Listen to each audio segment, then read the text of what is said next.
because I can't tell you the biggest win that I've had professionally off the cuff. But my biggest losses stand out, right? To me, I guess they're kind of, in a weird way, they're kind of bright lights out there for me to try and figure out how to not do that again, right? Yeah. Just a moment ago, I talked to you about laying bricks down in front of people, right? As a fundamental element of what we're supposed to be doing. As an executive in a big company, I had to face the truth that a business line that we were in, we were going to get out of. And it wasn't something we were going to divest. We were just going to shut it down. And there were a couple thousand people that relied on us to see a pathway for their success. And at the end of the day, we had to let them all go. And it was just brutal. I can't explain how difficult that was. So let me say it a different way.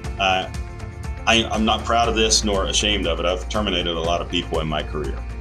Right? And the truth is, everybody that I've terminated has terminated themselves. There's the truth, right? They've failed to meet the conditions of continued employment of a pretty flexible person. I mean, you got to get me there, but once you got me there, then you're leaving. For anybody that I've had to lay off in my career, I feel that responsibility wholly upon myself, because I couldn't get bricks down in front of them fast enough to keep them doing what they're great at.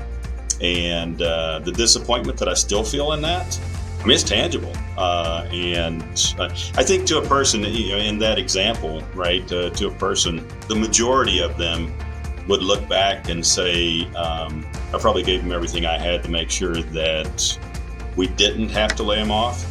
And at the end, it was a pretty difficult thing for all of us to go through. We went through it together and didn't enjoy it, not one of us, right? But I've learned to try to do my very best to stay in front of the business circumstance in such a way with my team to understand the change in directions that we have to take to avoid those circumstances.